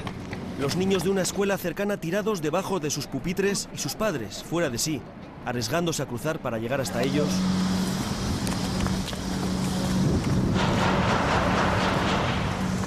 Es como estar en las calles de Bagdad, pero es otra guerra, la guerra contra el narco. Los sicarios rodeados disparan contra todo, casi a bulto. En la oscuridad no se distingue un soldado de un periodista. Agazapado tras un vehículo, grabo la detención de un sospechoso y escucho las historias que me susurran los colegas. Historias de muertos y de fantasmas, de asesinos y de héroes. La balacera durará 2 horas. Una noche cualquiera en Tijuana, una balacera más. 4 sicarios muertos, un soldado fallecido, una persona, un cadáver encontrado dentro de un frigorífico, probablemente de un secuestrado. Dentro de la casa todavía otros 3 sicarios detenidos y solo son las 9 de la noche.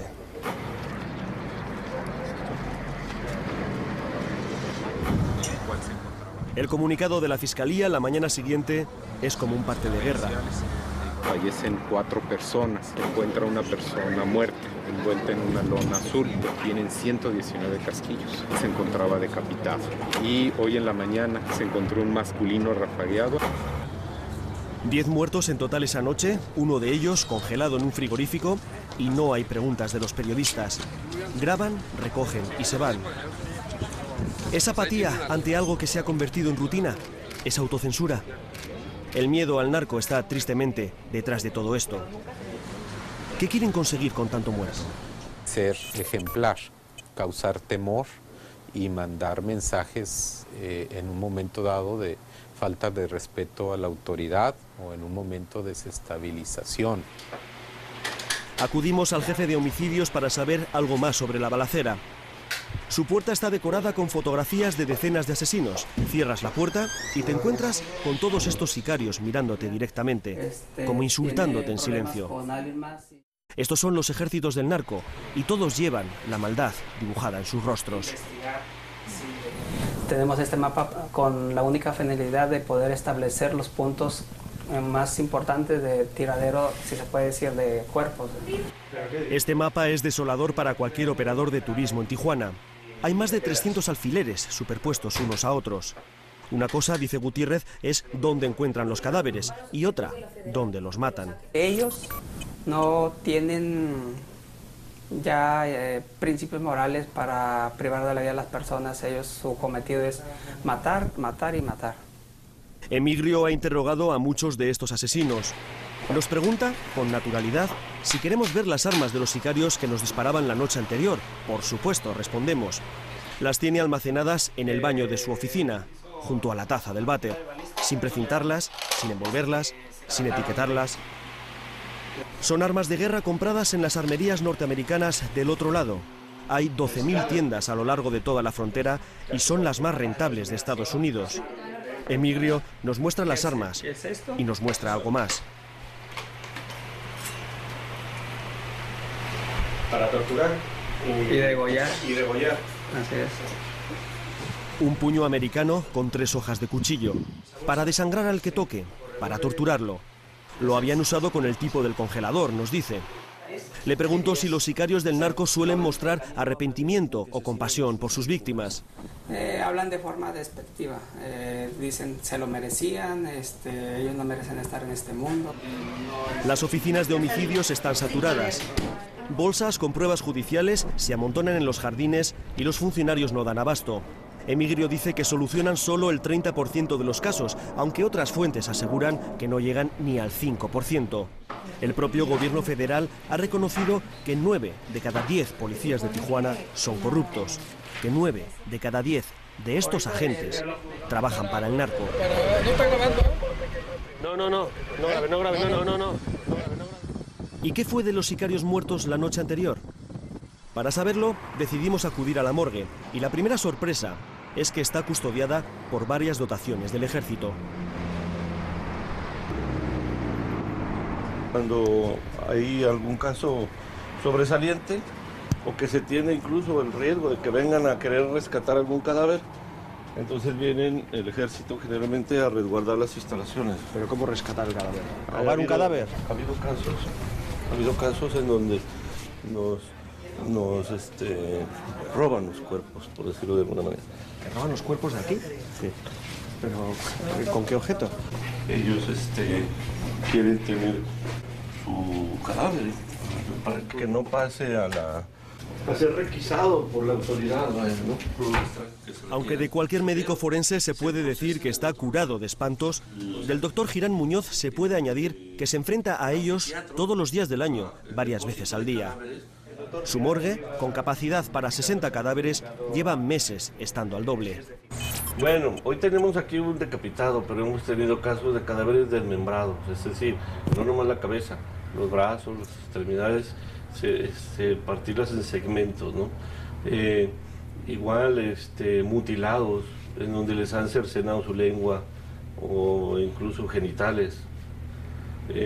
Podemos verlos quemados, carbonizados o de plano desbaratados en ácidos, ¿sí? Cualquier forma de privarle de la vida a alguien, cualquier forma de asesinato, habla obviamente del perfil mental del homicida. Y nos enfrentamos a casos muy cruentos de decapitados, de multibaleados, etcétera, que nos dicen que hay una pérdida total del control, del respeto a la vida. Acostumbrado a la prensa local, nada más llegar nos abre con espontaneidad las puertas de la sala de autopsias y se sorprende y se agrada cuando le decimos que no buscamos morbo, que no grabamos cadáveres porque sí, sino para documentar el drama de Tijuana. Queremos su opinión, la de alguien que es capaz de conectar con dos mundos a la vez, el de los vivos y el de los muertos. ¿Por qué ese salvajismo en los asesinatos? Yo busco generar el desconcierto entre mi adversario, desestabilidad emocional, psicológica, busco fomentarle el temor, ¿sí? O agudizarle el rencor. Cualquiera de los dos son actitudes, son reacciones emocionales que me van a hacer perder el control. El miedo o el rencor en exceso me hacen perder el control. Y si yo tengo un adversario descontrolado, es más vulnerable. Ahí están los sicarios. Un olor casi untuoso se posa en nuestros brazos y nuestras caras, como si pesara. Debe ser el perfume de la muerte. Miro los cadáveres de manera furtiva. Miro la cabeza cortada de un joven de 25 años y siento una arcada. Dudo si grabar. Intentamos filmar desde lejos, sin detalles, huyendo de esos rostros sin expresión, de esos cuerpos deconstruidos. Hay un tenebroso código narco inscrito en cada uno de estos cadáveres. El cercenarle un dedo se dice que implica delatar, un soplón, ¿sí? El cercenarle la lengua, ¿sí?, nos habla de que habló cosas indebidas, ¿sí? Amputarle sus manos, de que tomó algo indebido, el haber incluso robado a sus compañeros o mercancías que no debían de, ¿no? Y bueno, el decapitar, ¿sí?, muy posiblemente pudiéramos darle aquí una implicación de traición en el cambio de bando. Todavía no lo sé, pero esa cabeza cortada me perseguirá y me despertará varias noches. Me pregunto sobre la extraña relación con la muerte de estos asesinos. Ellos también han matado, han decapitado, guardaban un cadáver congelado. Sabían que podían morir o ser torturados, como ellos mataban o torturaban. El oficio de sicario parece una especie de bucle letal en el que es muy probable que mueras de lo que vives. Esos tipos que están ahí tumbados son los mismos que ayer nos disparaban. Mirándoles desde ese cristal sucio de sangre y de moscas, uno no puede evitar pensar, mejor ellos que yo. Los últimos acontecimientos nos han generado una situación alarmante que nos obliga a reflexionar de muchas maneras y a hacer preguntas muy directas y muy concretas, pues sobre todo a esa señora, ¿no?, del rostro oculto y de la guadaña sobre el hombro, ¿no?, de que es la muerte, que es lo que está ocurriendo aquí.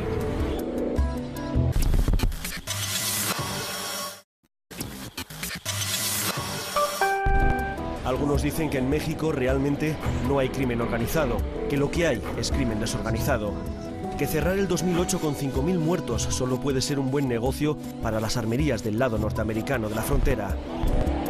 ¿Dónde está el límite? ¿Cuándo van a parar? ¿Cuántas vidas le va a costar al gobierno acabar con el monstruo narco después de tantos años de pasividad? Este país está dejando 13 muertos al día en esa guerra.